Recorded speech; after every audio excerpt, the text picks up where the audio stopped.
Ya sabéis que mi campo, los de los que me conocen, ya sabéis que soy genetista, hablo un poco raro, así que la idea, cada vez que doy una charla con papás y mamás, es que os vayáis de aquí sabiendo un poquito más de genética, sepáis interpretar estos estudios que os hacemos y por qué quiero otra vez una muestra, bueno, pues que sepáis un poquito más, ¿vale?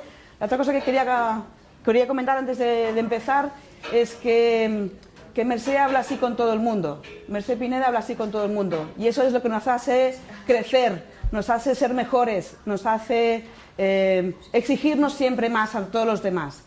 Para mí así es un honor trabajar con ella, y digo es porque continúo trabajando, y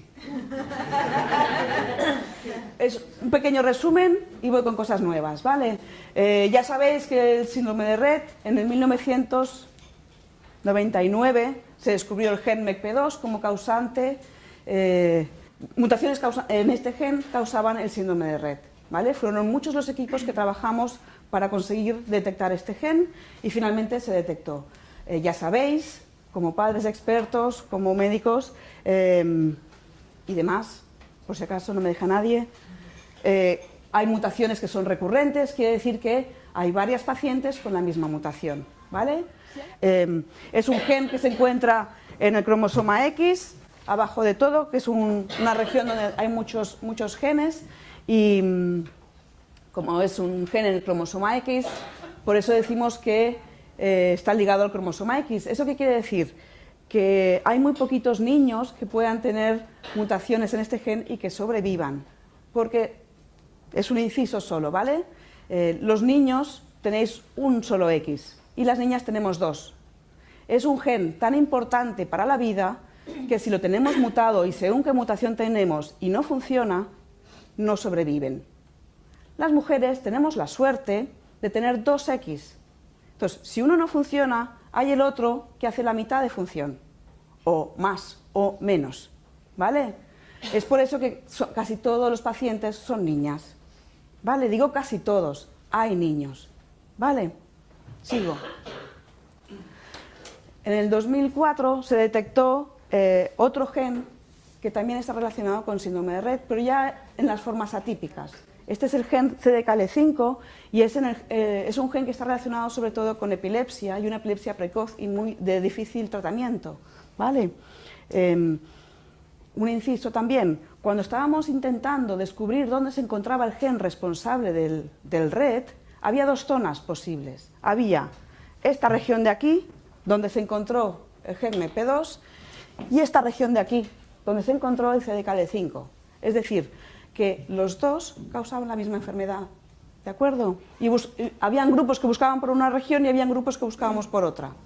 ¿Sí? Sigo.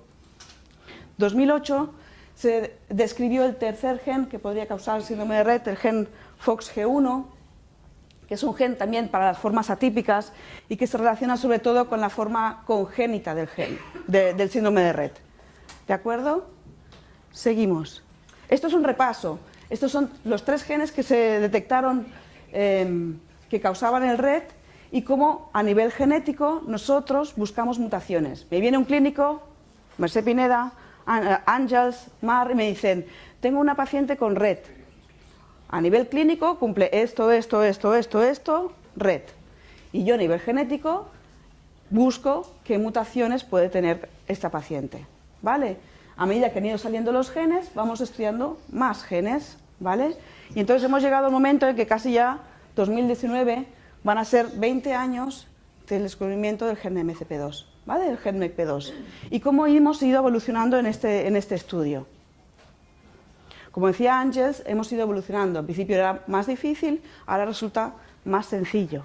Pero también ampliamos muchísimo lo que vamos descubriendo. Cuando yo empecé mi tesis, así en el siglo pasado, buscábamos las mutaciones trocito a trocito del gen. En este trocito no hay, en este trocito tampoco, en este trocito tampoco. En este gen no hay, vamos a por el siguiente gen. Y así se iban descubriendo, ¿vale? Era una cosa muy tediosa, muy larga, y que a medida que iban saliendo técnicas nuevas las íbamos incorporando. Pero era un rollo, porque era muy largo. Entonces teníais que estar esperando por un resultado genético muchos meses. Pero bueno, conseguíamos un resultado de que de los pacientes con RET, pues el 93% tenían mutación en MCP2, había un 4% en CDKL5 y un 3% en FOXG1, ¿vale? Las formas atípicas son también menos frecuentes, ¿vale? En ese tiempo, en 1999 y el 2013, colaboramos con distintos grupos que nos permitieron introducir a nivel de investigación, no a nivel de hospital y de asistencia y yo soy el hospital más guay del mundo, te compro el aparato que tú quieras. No. A nivel de investigación y muchas veces pagados por los mismos padres, pusimos a punto nuevas tecnologías para encontrar mutaciones nuevas. Pacientes que no habíamos encontrado mutación en los genes que creíamos que podíamos encontrar con las técnicas que teníamos, miramos y estudiamos la NGS, que es la secuenciación masiva. Podemos estudiar un montón de genes en estos pacientes que no hemos encontrado nada. Descubriremos un gen nuevo, encontraremos mutaciones en genes que ya lo habíamos estudiado y no lo detectamos, eso es lo que vamos encontrando, ¿vale? Y esto es un trabajo que hemos hecho en colaboración con unas becas que sacó el Centro Nacional de Análisis Genómicos, junto con IDBEI y junto con las asociaciones, ¿de acuerdo?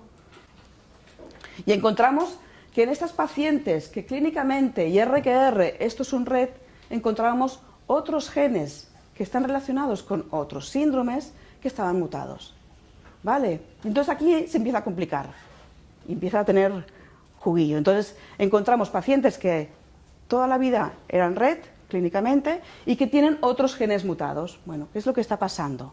¿Cómo podemos mejorar este diagnóstico? ¿Qué nos estamos perdiendo? Bueno, pues en el 2013, y sigo, gracias a la investigación, y no porque el hospital fue tan guay que puso un aparato, porque estamos en plena crisis, ¿vale? Pues pudimos poner a punto un panel que le dijimos RET-like. Habían los genes que eran RET y otros genes que fuimos viendo que podían estar mutados en pacientes con una clínica parecida. A mí cuando me viene una muestra de una paciente, yo lo que quiero es detectar qué es lo que tiene, ¿vale? Si me viene como RET, yo lo que quiero es, bueno, pues si lo busco los 3 genes que consideramos que son RET y después buscamos los demás porque yo quiero que tenga un diagnóstico, ¿vale? Y así poder entender las distintas presentaciones clínicas o las presentaciones clínicas similares, qué es lo que vamos encontrando. Después os explico por qué quiero saber tantas cosas, ¿vale? Lo mismo, encontrábamos muchos más pacientes con mutaciones en el gen MCP2, con CDKL5 menos y con FOX menos. Pero si os fijáis, el tanto por ciento disminuyó. ¿Por qué? Porque como estábamos en plena crisis, muchos hospitales decidieron mandar muestras a centros privados. Normal. Si el hospital no te facilita lo que necesitas para seguir analizando, lo tienes que mandar afuera, ¿vale? Entonces, a nosotros nos llegaban muestras pues, que no habían detectado lo que inicialmente iban buscando, ¿vale? Entonces, por eso encontramos más cantidad de formas atípicas, porque son los casos en que es raro, porque ya dices, es RET, bueno, pues miramos el MCP2, bueno, pero había otros genes y no los miraron. Bueno, pues por eso nosotros fuimos encontrando, nos veían los casos ya pues más raros, o los que no habíamos encontrado nada, ¿vale? Los que no habían encontrado. Lo que no habían encontrado nada, ¿vale? Pero aparte nos dimos cuenta que de este grupo de genes que hasta ahora no estaban relacionados con RET, pero que fuimos viendo que sí, pues la mitad de los pacientes que nos venían como RET encontramos mutaciones en estos 3 genes y la otra mitad en estos 3 otros genes, que son varios. ¿Son genes RET? No, es una clínica que es parecida, ¿vale? Que hay rasgos clínicos que comparten, ¿vale? Seguimos. Esto es un checklist, es como una tabla que lo que pretende, lo diseñó la doctora Pineda hace 2001, ¿vale? Hace un montón. Lo que pretende esta tabla es poner una puntuación a los rasgos clínicos característicos de RET, ¿vale? ¿Por qué queremos poner una puntuación? Queremos saber, por ejemplo, aquello que correlación genotipo, fenotipo, 1000 años, pues queremos saber si esta mutación cursa con un tipo característico de clínica o no. Utilizamos estas clínicas, estas características clínicas que son típicas de Rett y las comparamos con los pacientes que tenían mutaciones en otros genes. Cuánto nos parecemos, cuánto nos se parecen, ¿vale? Es la manera numérica, objetiva, de poder comparar una cosa con la otra, ¿vale? Entonces, si vemos, ahí me salió en inglés, si vemos, estos son los síntomas que creemos que son los típicos de Rett, y como los genes del Fox, que es en gris, y estos que son lila, no sé, me ha quedado un color así un poco raro, comparten, ¿vale? ¿Qué es lo que vamos viendo? Que los genes mutados también en pacientes que tienen esta clínica, ¿vale?, van compartiendo, no todos, pero sí algunos de estos síntomas, ¿vale? Entonces van saliendo genes. ¿Y genes de qué tipo? ¡Hala! Venga. Término nuevo, ¿vale? Vía GABAérgica. Esto os va a sonar hoy, en el día de hoy. Vamos a hablar un poco bastante, ¿de acuerdo? Si damos un paso atrás de lo que estamos encontrando y no nos quedamos solo con MCP2, CDKL5 y FOX y miramos dónde están estos genes que estamos encontrando y qué es lo que están haciendo, vemos que hay una vía de genes, uno que va atrás de otro, este que controla este controla aquel, este controla aquel, que es la vía que estábamos viendo que estos genes están mutados, ¿vale? Os lo van a explicar con más detenimiento, quedaros con estos nombres, ¿de acuerdo? A medida que... Bueno, aquí tengo que decir, ya que he tirado pestes del hospital porque no nos compraba el aparato que queríamos, en el 2017 nos compró el aparato que queríamos, gracias a una donación, pero compró el aparato. Este aparato nos permite hacer secuenciación masiva y nos permite mirar un montón de genes. Si no os acordáis de una diapositiva anterior que yo decía, estamos súper contentos, tenemos un panel del Rett que son 17 genes. Bueno, pues en este estábamos estudiando 4.813 genes, ¿vale?, de los que analizamos de manera muy específica genes que estaban relacionados con esos 17 genes y genes relacionados con la vía GABAérgica, ¿vale? Porque estábamos viendo que genes que están en esta vía son los que podían estar mutados y fuimos encontrando, ¿vale? Entonces, si utilizábamos el panel fantástico que diseñamos en el hospital, encontrábamos que un 20% de los pacientes que venían como Rett detectábamos una mutación, ¿vale? Si utilizamos este panel de aquí, veíamos que casi el 30-35% encontrábamos mutación. Y si mirábamos todos los genes que tenemos en todo el cuerpo, llegábamos al 40%. Siguen quedando pacientes que nos vienen como Rett y que no sabemos qué gen está mutado, ¿vale? No solo miramos aquellos que sabemos que deberían estar sí o sí mutados, que los miramos por delante, por detrás, por la izquierda, por la derecha, lo miramos todo, sino que miramos otros, ¿vale? Y desde este año, este panel de 4.813 genes se va casi a los 6.710, ¿vale? Son un montón de genes.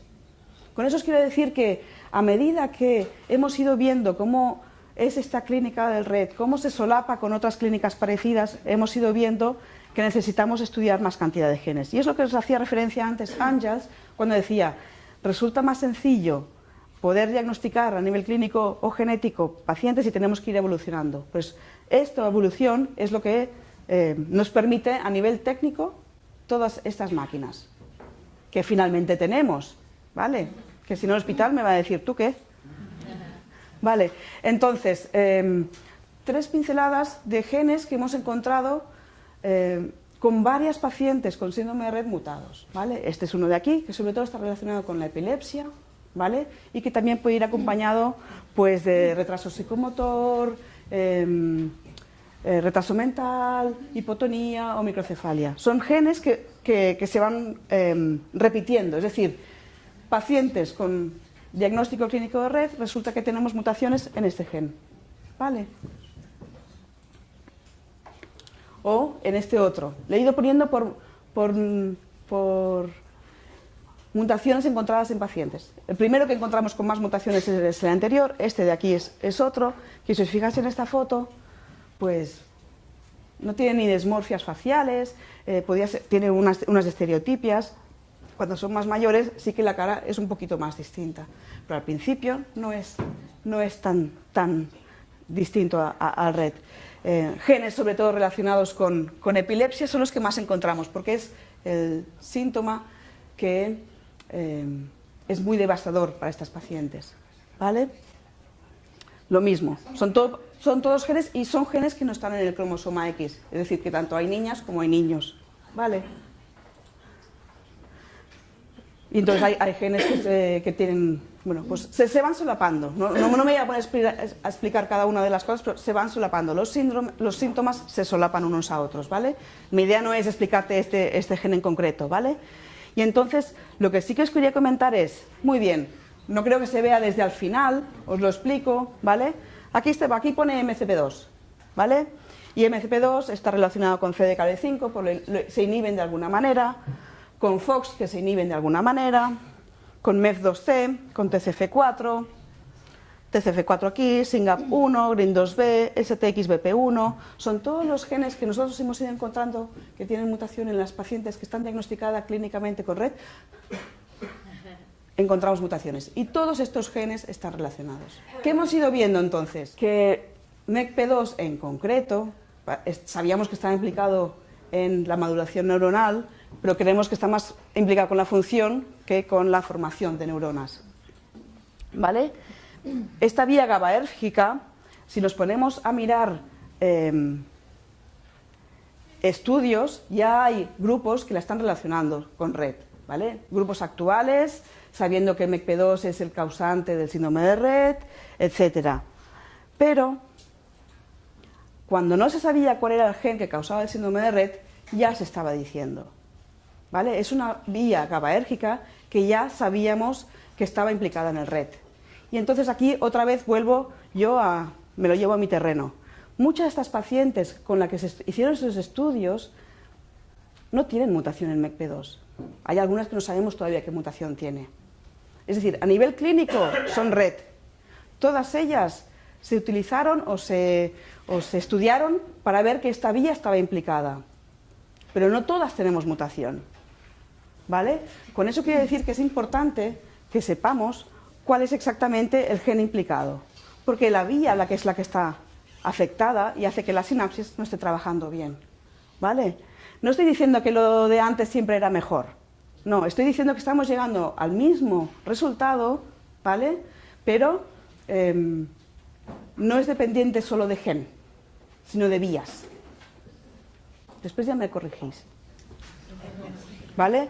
Me he puesto esta diapositiva para recordar dos cosas, que necesitamos ampliar a nivel genético cuáles son los genes que pueden estar mutados, precisamente por lo que os acabo de contar, ¿vale? Y a medida que íbamos ampliando las técnicas a utilizar, encontrábamos más genes implicados. Y la otra es una diapositiva que me ha pasado el biobanco del Hospital Sant Joan de Déu, que nos permite, y me gustaría hacer un énfasis en que todas las muestras que llegan al hospital, ya sea muestras de sangre, de fibroblastos, biopsias de cerebro, van a ir al biobanco, ¿vale? Este biobanco está dentro de una red de biobancos nacional en el que los investigadores que estén trabajando en Rett, que tengan un proyecto y que soliciten muestras, las pueden utilizar. No son mías, no son de Pineda, no son de Mar, no son de Anjas, son del biobanco, ¿vale? Nosotros no somos los únicos que podemos utilizar estas muestras. Si hay alguien más, algún otro investigador que esté trabajando, que tenga un proyecto y que dentro de ese proyecto necesite algún tipo de las células que están en este biobanco, las puede solicitar, ¿vale? Es importante que lo sepáis porque no quiero que nadie se diga, no, es que las muestras de mi hija están en Sant Joan de Déu y nadie más lo puede utilizar. Mentira. Se pueden utilizar, ¿vale? Y para eso os hacemos firmar un montón de papeles y consentimiento para esto y consentimiento para aquello y no sé qué y no sé cuántos, ¿vale? Aquí abajo está muy pequeñito, si no después os lo paso, está la dirección del biobanco de aquí del hospital. Dudas, consultas, quejas, a ellos, ¿vale? esto es una iniciativa viejita. Quería presentar el equipo. Ya somos el equipo que estamos trabajando a nivel clínico y de laboratorio. Por supuesto no están todos, por supuesto no trabajo sola, no sabría trabajar sola, no sé hacerlo y no se puede trabajar sola, ¿vale? Es importante que sepamos trabajar en equipo de manera multidisciplinar, que sepamos que solos no se puede hacer nada. Hay estudiantes de doctorado, hay estudiantes de postdoctorado, hay clínicos, hay biólogos, hay técnicos de laboratorio, hay psicólogos, hay un poco de todo. Somos un pupurrí, ¿vale? Porque ahí está la salsa de la vida. Ya está, termino.